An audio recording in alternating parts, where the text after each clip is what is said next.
You're listening to Sarah Hagan Backstage, with interviews and insights from years inside the music industry. Join Sarah as she talks with masters of their crafts, finding out what makes them tick both inside and outside of the music business. This week, Sarah talks with Brooks Wackerman. Welcome to Sarah Hagan Backstage. My guest today, Brooks Wackerman, is an incredibly diverse drummer, switching genres to play in bands such as Suicidal Tendencies, Bad Religion, Tenacious D, and Avenged Sevenfold, among others. He is also a guitar player. He owns his own apparel company, and he is a comedic actor. We will talk about all of these things and more, so come along with me as I catch up with my dear friend, Brooks Wackerman. Brooks Wackerman, welcome to the podcast. Thank you so much for having me. Pleasure is all mine. Well, thank you. Thanks for giving us some time today. So appreciate it. And it looks like you're in your home and you have some really cool guitars behind you. I do. I thought this would be apropos for a drum conversation to have a wall of guitars behind me. It's perfect. Yeah. I mean, I could, film this in my garage that's covered in drums, but when I have this display, it's hard to beat. So I love it. Well, we're going to talk about guitars too. So it's all good. It's all good. But crossover. Right? Exactly. Yeah. It's music. We'll talk about music in general. But how are you doing? How are you? Well, it's great to see your face. Yes. It's great to see your face too. This is how people see each other nowadays, right?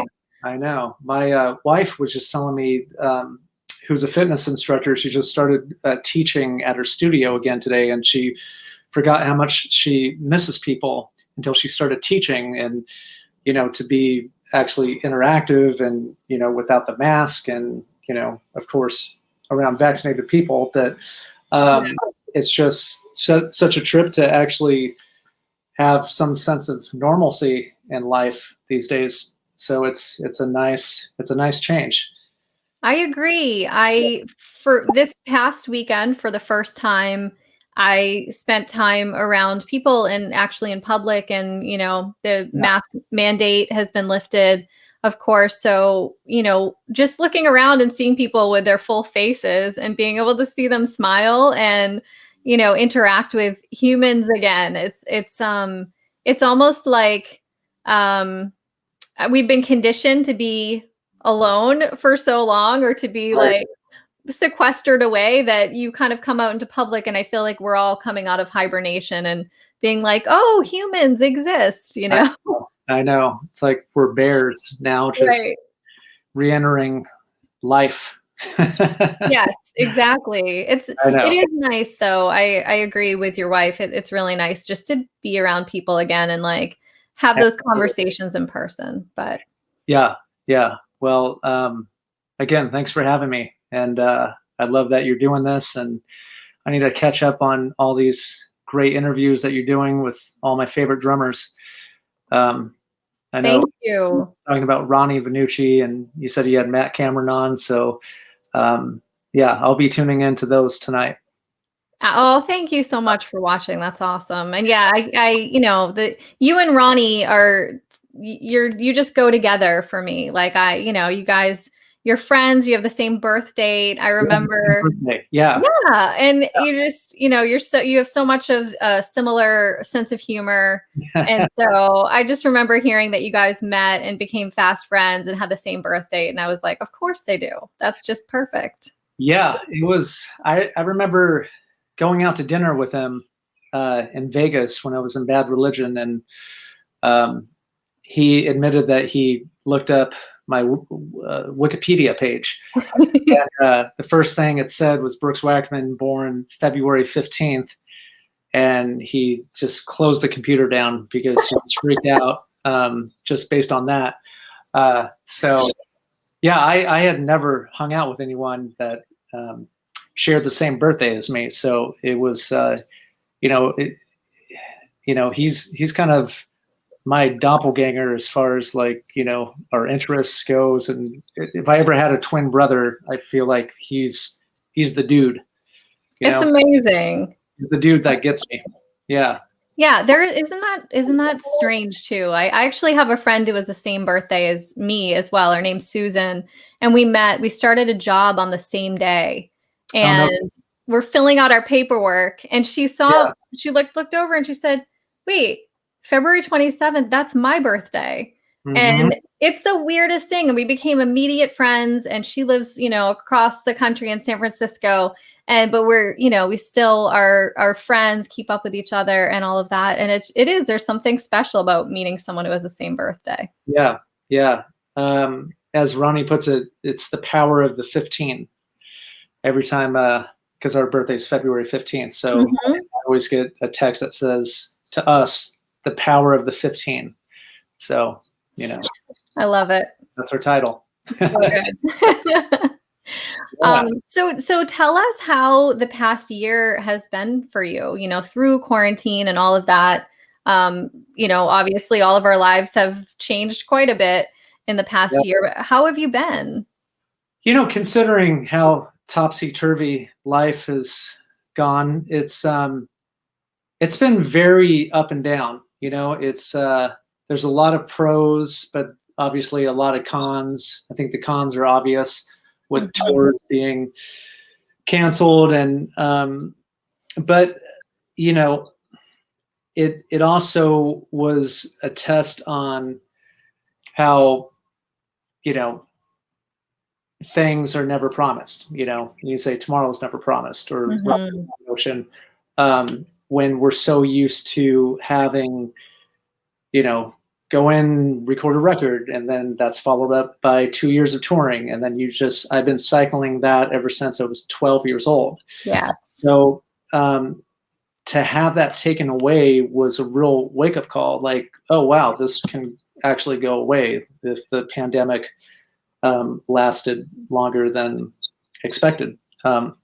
So I think just how precious, you know, life can be, and how if you ever took, you know, your creativity or art or being in a band for granted, I certainly hope the last year and a half has been enough to contemplate how, you know, special it is, and how advantageous it is that we're in this position of being creative artists and we're able to create with other people.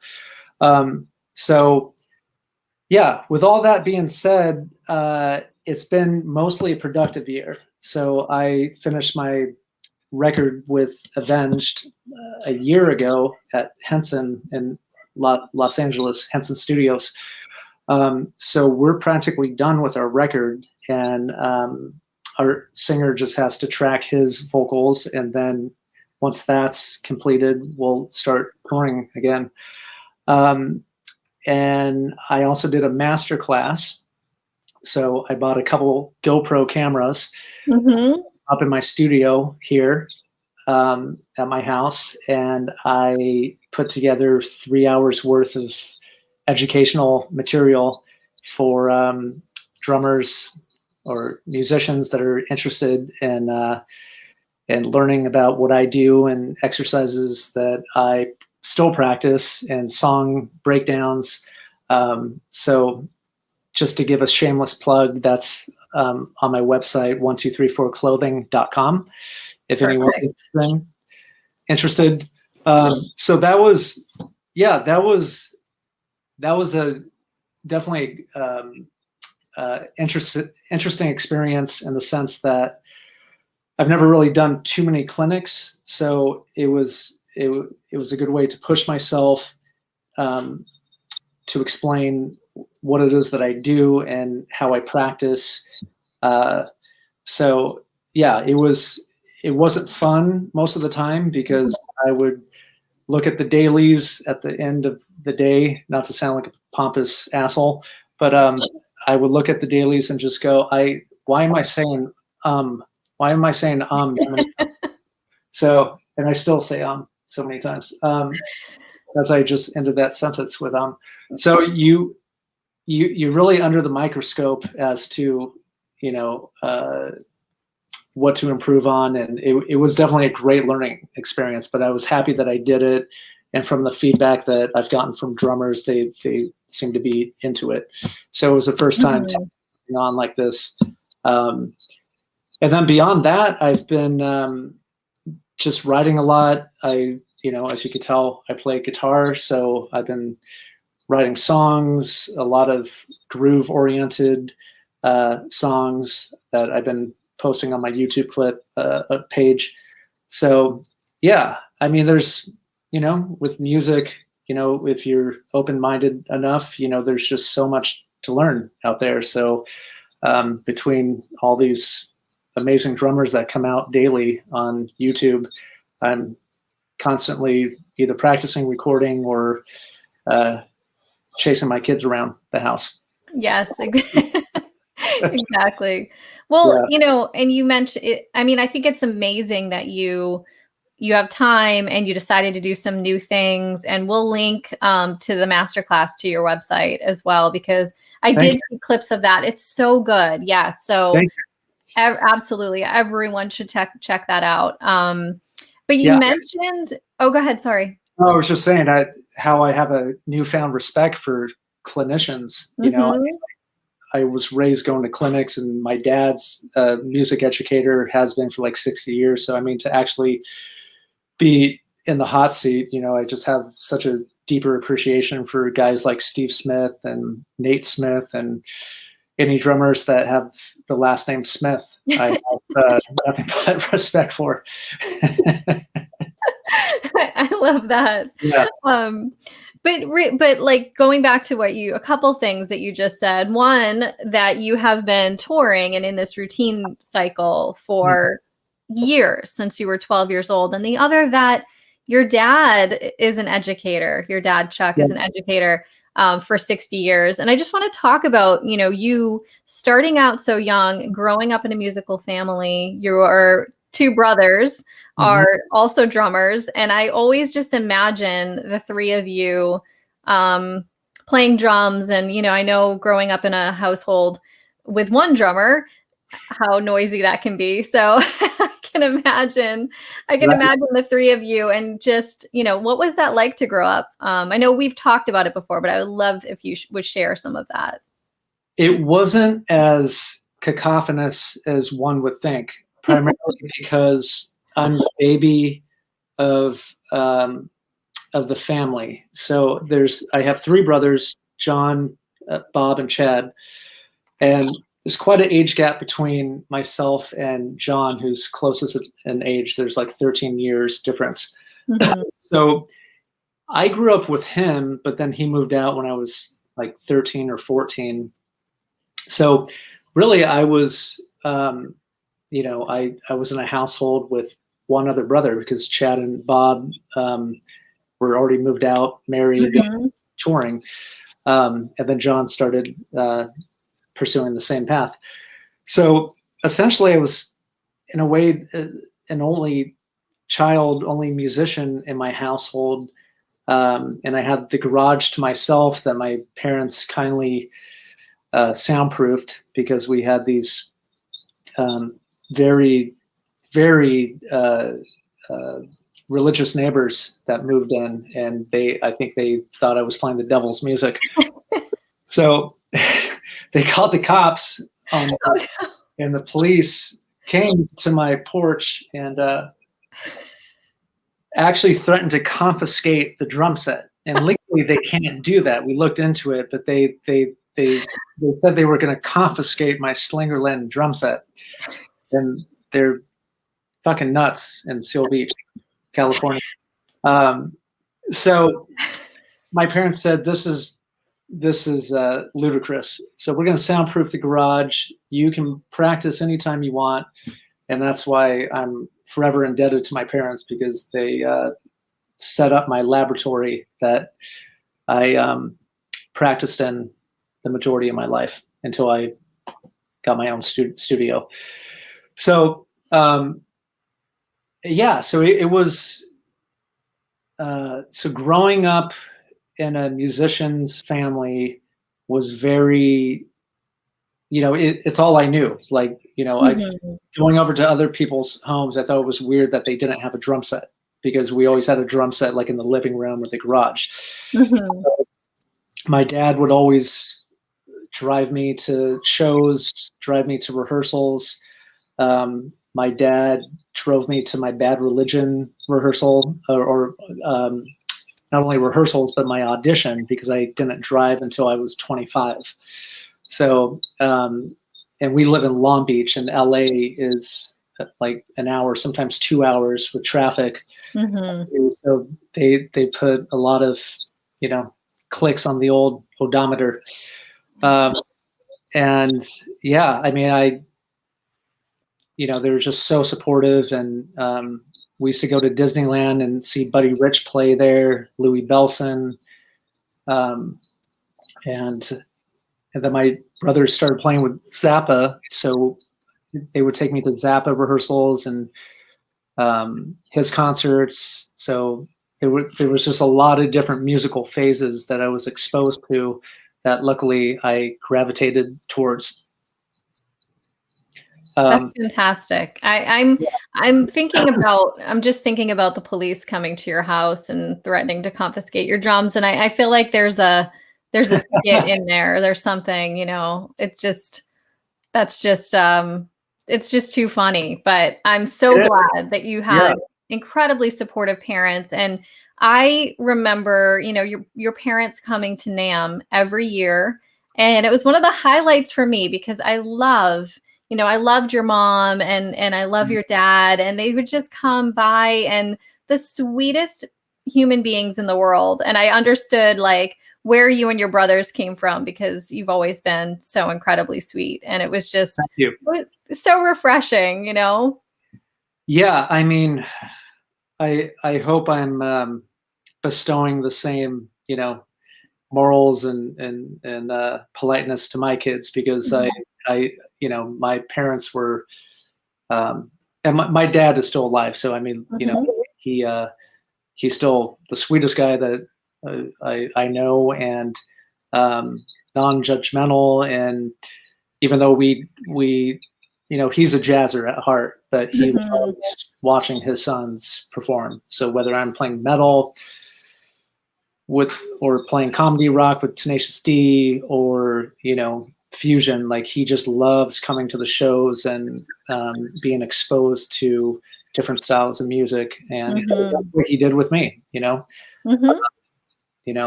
would go to Catalina's in Hollywood, and he was the first guy to take me to my Tony Williams concert, Elvin Jones,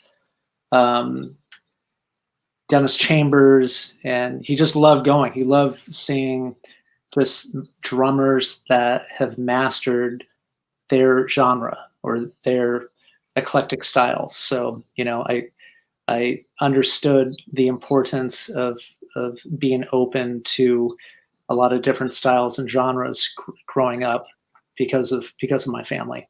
That's amazing. And it shows in the bands that you've played with and that you play with now.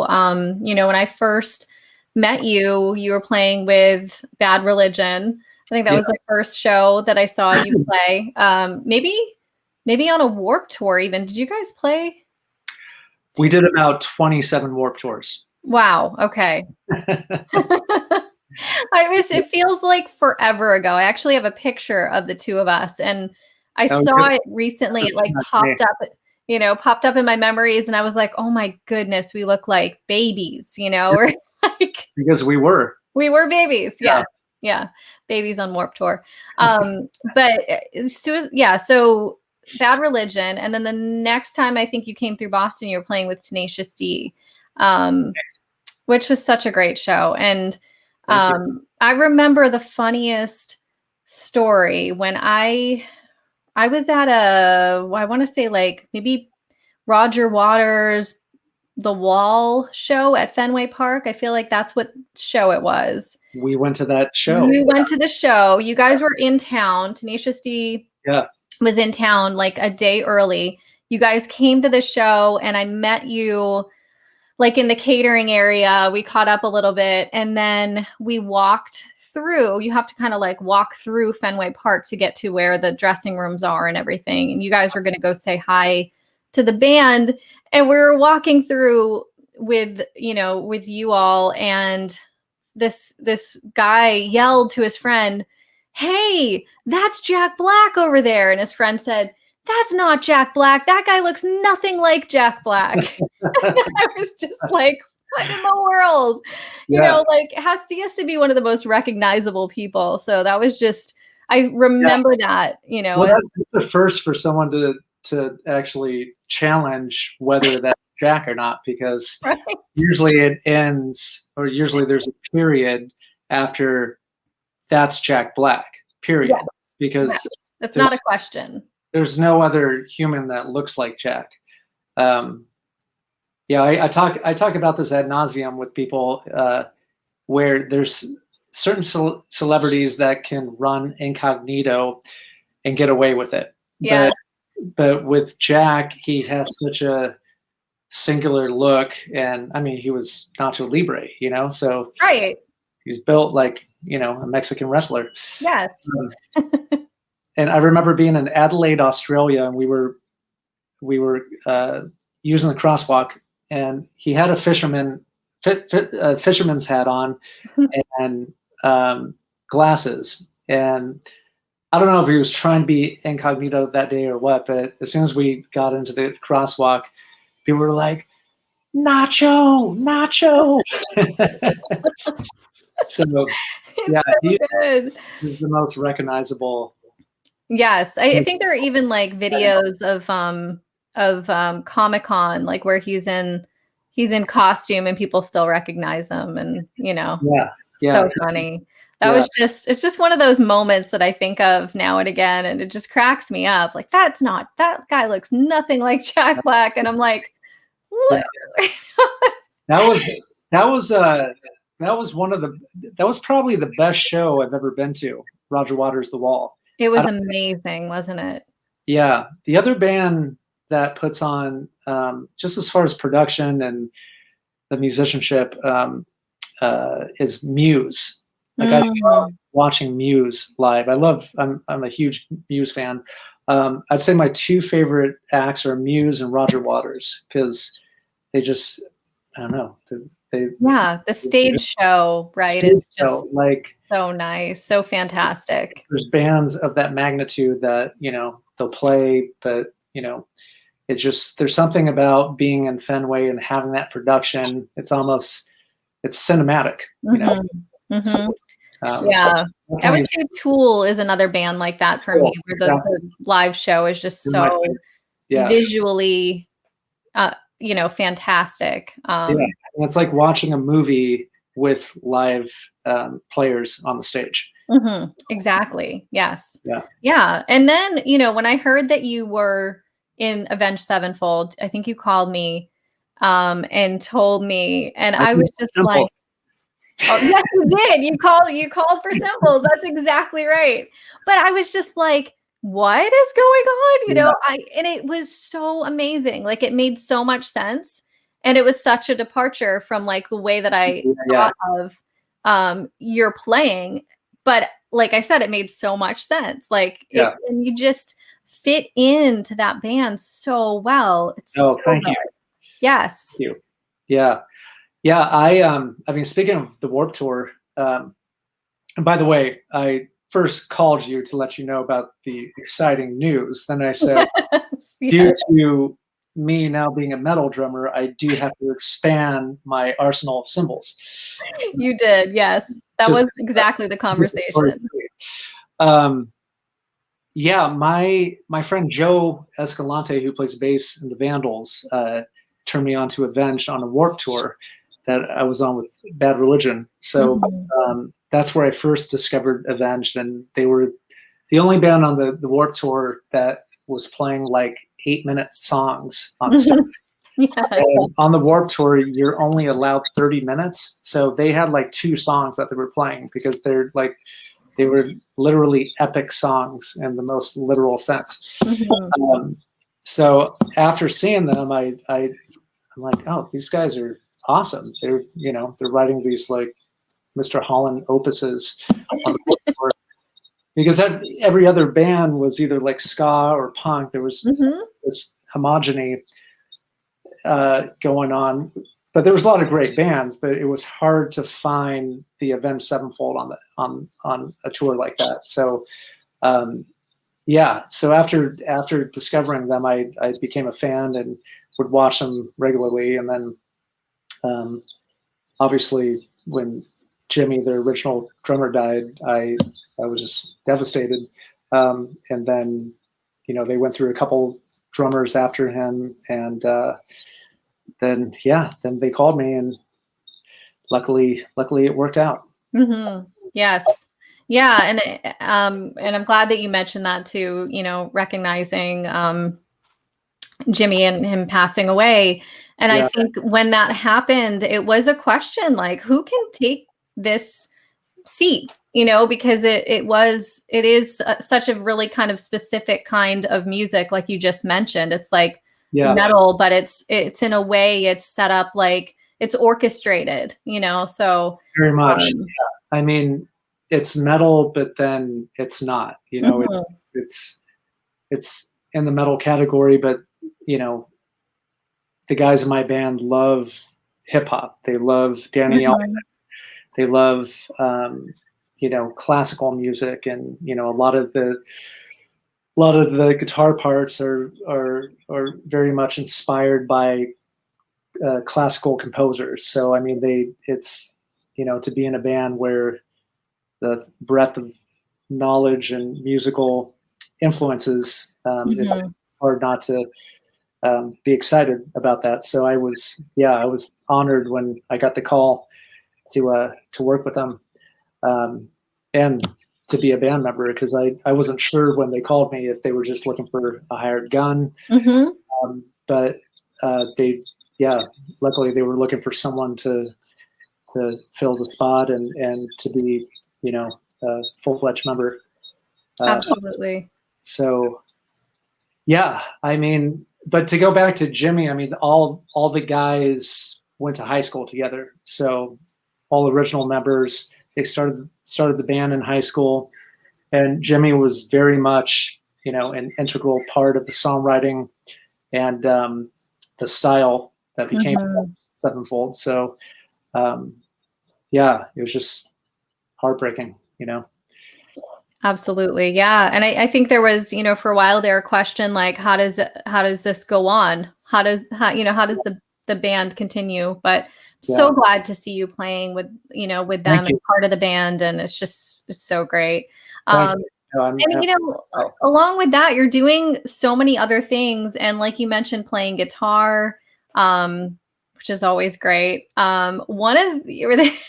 There you go. A couple of departures from the music thing. First of all, you mentioned the apparel. So when you were talking about your masterclass, you mentioned on your apparel website, and I see you're wearing the shirt. Tell us a little bit. Is the name of the apparel company, is it 1234 Clothing? Yeah, it's 1234 Clothing. So not only do we have clothing, but my signature drumsticks from Innovative Percussion, I sell on my site. Innovative Percussion also released a new signature beater. It's all wooden beater that I use, that I solely use now. So both those products are on my site, and 3 or 4 different t-shirt designs, hats, and then also my masterclass you can purchase there. And then I'm also going to be doing a collaboration with DW on signature snare sometime this year. So that sounds amazing. That's in the process as we speak. So we're doing prototypes right now, and hopefully by the end of the year we'll get that up and running.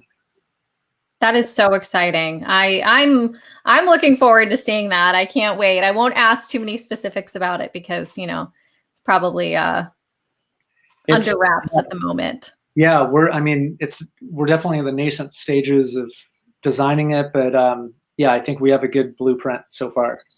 That's really exciting. Yeah, that's amazing. And another thing that you're doing right now that I didn't know anything about until recently. Oh, so boy. Please forgive me on that. But okay. Comedy Comes. I can't even explain how funny. It's so funny. Oh, thank you. Now, Please talk about this.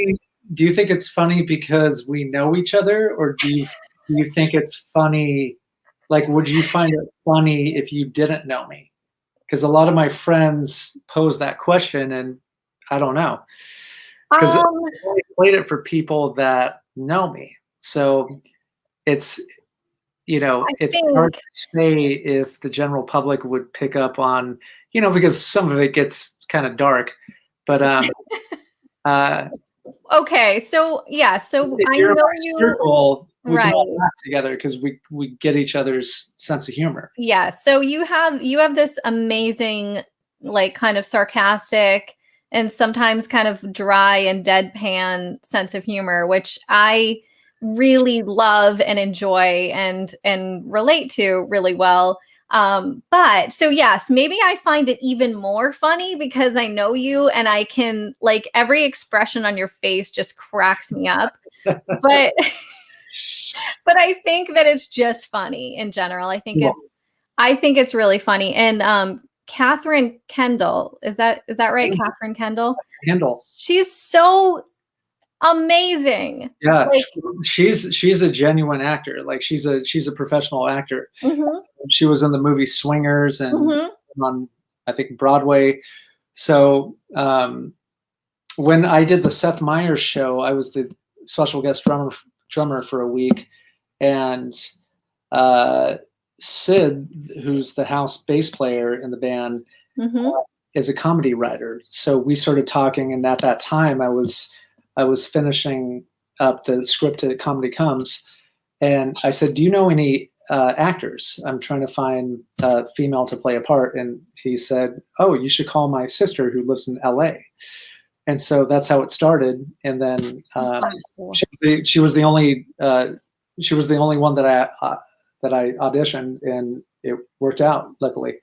She's so perfect. So for everyone listening, Comedy Comes is on YouTube. You have to check it out. I'll link it in the YouTube description on this video. But if you're listening on a podcast platform, check it out on YouTube because it's on my page. I think it's just Brooks Wackerman, so you can find it there. Perfect. But can you just describe a little bit of the premise of the story, because it's just just so funny. Yeah, I'll let you talk about it. It's okay. So I play a kind of a washed up actor who had a good run, but never really landed the role that he wanted. So I end up teaching. I open up a studio and I decide to start teaching my methodical ways of my interpretation of acting. So I pretty much document that, and I only have like 2 people in my class, only 2 people signed up. So it's this guy named Joey B and Lindy are the names. So I just teach them these ridiculous ways on how to act, and you can tell I really don't know what the hell I'm talking about, but that's where hopefully the funny comes in for the viewer. So I cover everything from using different inflections in your voice to how to gesture, and all these pretty outlandish concepts that I don't think any acting coach has ever broached before. So I take you on a ride of Ray the Riot Reynolds is my character, and it's about 30 minutes worth of insanity at times, but then also some tasteful moments and some touching moments. So yeah, it's called Comedy Comes, and that's pretty much the premise. I was, raised watching Saturday Night Live, and I love, all of like Wes Anderson films and P.T. Anderson. Gosh, whoever I name seems to have the same last name. I said Smith twice, and then I just said Anderson twice. So whoever I'm influenced by, they're like bookends with the same last name. But I have a few more scripts that I'm working on, so hopefully there'll be some more in the near future. But that was my next question for you: is what else you're writing? Because I'm a big fan. I've got some concepts up my sleeve. So I was considering doing a sequel or another series to Comedy Comes, but I think I want to start an entirely new series or new concept. I think Ray has ran its course, but if there's enough demand for Ray, then he may come back. You might, this podcast might get you a whole new audience. You never know. Yeah. Well, I'll start checking the YouTube comments and see where we could take this.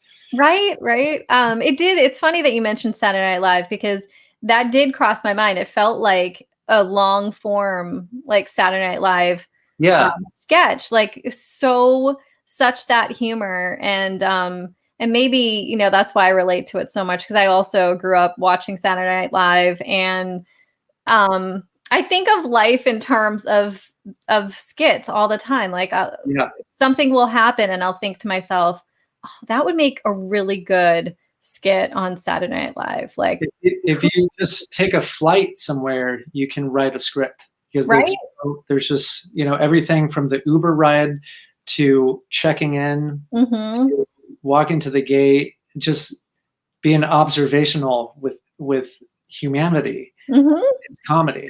Right. So, well, it kind of writes itself. Life writes it. Right. But now I know, because I always think like that would make a really great sketch. Like, who should I tell that to? I have to tell somebody. Now I'm going to tell you, Brooks. I'm going to come to you and I'll be like, Brooks, I've got an idea for you. But I just come to life. Or I'll so try good. Yeah. So, and I had no idea that you could act like that. Like you were so good. And I was thinking like, you've got another career in there, in all your spare time. I definitely need to take some acting lessons, is what I learned from this project. But I did it, and I think it was I think it's a good start to some more material in the not so distant future. I love it. Yeah, but I loved the process. I loved. So Joey B is my brother-in-law, and we rehearsed for about a year. Really? He was so good too. Just his personality, of the character coming through. It was his first time acting, so it was great to be around people that could deliver, and it just made me, I think, perform better as an actor. Being around people like that. The same with music too. Musicians that inspire you. So it definitely helps to have the right team there, especially when you're funding it yourself and you're doing it yourself. It takes a lot and it's exhausting, but it was a big check off the list, something that I wanted to do that I was able to accomplish. I love it. I'm so glad that you kind of went outside of your comfort zone a little bit and did something like that, because talk about going outside the box there. Yes. Yeah. Well, I think you should continue. I really do. Watching that, I'm just like, he needs to do more of this. And like I said, just your facial expressions are so great. And I don't know if it's because I know you or not, but it was, just the way that I can see your face and I can tell that you're having fun too while you're doing it. I was having fun. Yeah. I think I'm going to post, and if I end up not doing it, I'll send it to you personally, but I have rehearsal tapes Yes, Um, please. I have the film on my phone of and I mean some of these are better than the film Yeah. because you're relaxed. It's like it's like rehearsal with your band. It Absolutely. always gets better.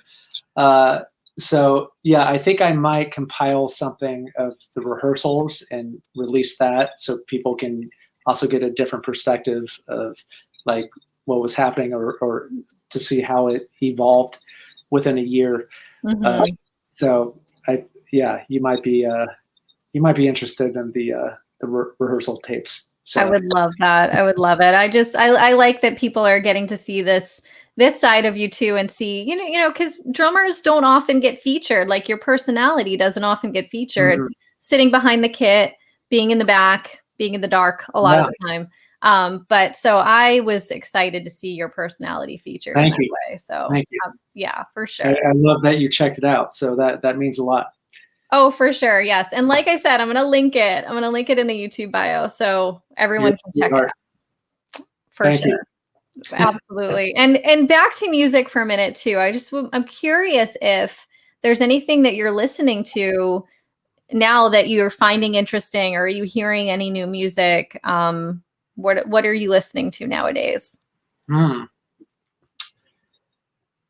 I am listening to, well, I got my phone right here and I have playlists. Oh, nice. I get asked this pretty often and I always draw a blank. I do the same thing when someone asks me that question. I just went to the coffee bean. I know you don't have those back east. We do not. No, we don't. We have Dunkin' Donuts back here. Pretty good coffee. Okay, so the last artist I was listening to was someone by the name of Adele. Very nice. Heard of her, but she is fantastic. Oh, yes. And then I'm listening to a lot of Angels and Airwaves because I'm working with them in October. I'm actually coming to Boston. Yay! Elon, who works with Nine Inch Nails, do some legs, so I'm doing I think a couple weeks with them. So I'm learning their set list. So listening to a lot of Angels and Airwaves. That's awesome. But I have this playlist. Let me just get this out. Okay. Who I'm listening to is the Pixies, Morrissey, Dolly Parton, Lady Gaga, Aerosmith, Radiohead. Wow. Fraley, who does a great version of Girls Just Want to Have Fun. The Beatles, Sia, Smashing Pumpkins, ZZ Top, Zeppelin, Misfits, Weezer, and Tony Williams. Wow. I love that. That's like the most perfect Brooks Wackerman playlist. And I'm so glad you just read that off for us, because it's perfect. Like it fits everything. Like the whole genre diverse subject, I love it. And I'm trying to think of new bands. They're not that new, but Volpec. I love Volpec. I just don't know why I haven't discovered that band. I've been listening to them for this past year, and they're brilliant. Oh yeah, man, amazing! And I love the videos too. They have And Nate plays with them. Yeah, and he's my favorite. Can never go wrong with a Smith, right? Yeah, exactly. Well, I'm gonna break the Smith pattern here. Antonio Sanchez, I love. He's probably my favorite drummer. So I follow him on Instagram, and he always has some great patterns, and so good. His band is awesome. There's another band called Houndmouth. That's really good. Okay. Yeah, they're just great singer-songwriters. And the new Gojira record I really like. Oh, okay. I haven't heard that yet. I'll have to check it out. Yeah, Mario's amazing drummer, as you probably know. Yes. Oh my gosh, yes. Yeah, you should So have him good. on. I should have him on. I know. I'm so excited about this podcast, and I just like I can't get everyone on fast enough. It's been so much fun. I'm so happy you're doing this. Yeah. Thank you so much. And I know you already talked a little bit about what's coming up. You just said that you will be touring with Angels and Airwaves, right, in the fall on some dates. Yeah. And that you finished your parts for a new album. Yep. Which is to be determined as far as release date. So, yeah, as soon as we get it mixed, then we'll start hitting the road again. I'm also working with Devin Townsend next month, who's an amazing musician and has been a dear friend of mine for probably the last 25 years. So we've been talking about working together, and I'm finally going to be playing on his new record next month. So that's amazing. Yeah. I love it. Epic. Like he'll have a metal song, and then another song that sounds like Ween, and then another song that sounds like the Killers. So, I mean, it's all over the map. So after revealing my playlist, I think that might be the best next record for me. I think it's perfect. Absolutely. It's so good. And it shows your versatility too. You know, you can go from one genre to the next without, well, I know this is no pun intended, but without missing a beat. Like you you flow from one thing to another, and you do it so well. And like I said, those clips I saw of the masterclass, I need to check that out. And I can tell, like, just from those clips that I saw, it's perfect. And so I think if anyone else wants to kind of tap into where you come from, that would be a good way to do it.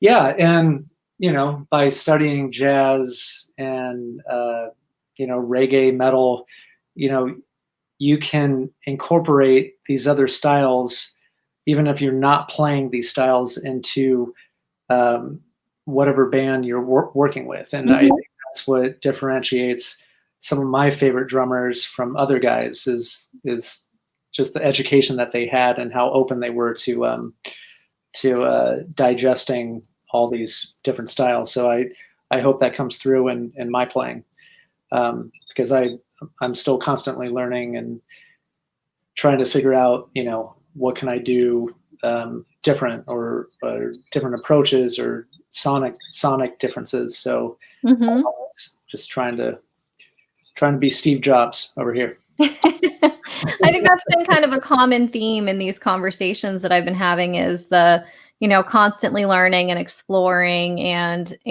always finding ways to improve. And I love that. Yeah. Even stepping away from the instrument and, learning guitar or learning another instrument, violin, my sons were picking up the violin and they got really good at doing it. And, I think whatever instrument they decide to play permanently, all these other instruments will, influence the current instrument that they're playing. So, yeah, I think it's important to, not always play drums 8 hours a day and go for a hike, Right. And then also you kind of like come back to your instrument with new inspiration, Exactly. New perspective, new creativity. You know. I've always been fearful of stepping away from the instrument for too long. Okay, how will this affect me by not being on my practice regimen? It doesn't. It actually can be an advantage to, take a week off and, smell the roses and, go get some good Mexican food and come back and hopefully you won't play too heavy. I love that. Yeah. And it's just good to, experience life and come back with fresh ears and eyes. Absolutely. Yes. Take things from your environment, bring it back to the music. I was just talking about travel and how that influences music and creativity and just seeing Yeah, the world from a different perspective, seeing different places, meeting new people. Thankfully, now that things are opening up again and hopefully travel will become a thing again and we can all get some of that in our lives. absolutely.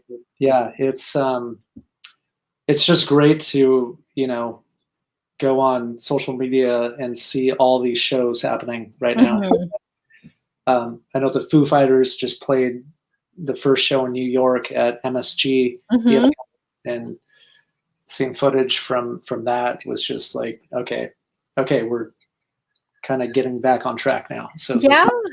Absolutely. I mean, I feel emotional about that. Like when I see that, when I see people Me too. together, Yeah, it's just, man, for so long it felt like, when is this ever going to happen? When is this, when is this going to end? When are we going to get back to living and doing what we all love? And right. so happy that it is happening. And I'm so excited that you're coming to Boston, and Me too. Yeah. awesome. So, yeah, I think we're playing the House of Blues out there. So you will be on my guest list. If you show up, there's another. Then I will be there. I will absolutely be there for send me a sure. friendly reminder text, Sarah. Yeah. Oh, well, thank you so much, Brooks. I really, Oh, this was really a blast. appreciate this. Yeah, And just for me personally, it was great to have a chance to catch up with you and see your face and hear what right. you've been up to. Yeah, yeah. Well, let's do it again. I'm sure we have a few more parts in us. For sure. Yes. And for anyone listening, check out Comedy Comes, check out 1234 Clothing and Brooks's masterclass and all of that. We'll put lots of links in the description. And I will see you in just a few months. Okay, sounds good. Thanks a Take million. care. Bye. Bye bye. Thank you for tuning in today. Join us each Tuesday for new episodes of Sarah Hagan Backstage.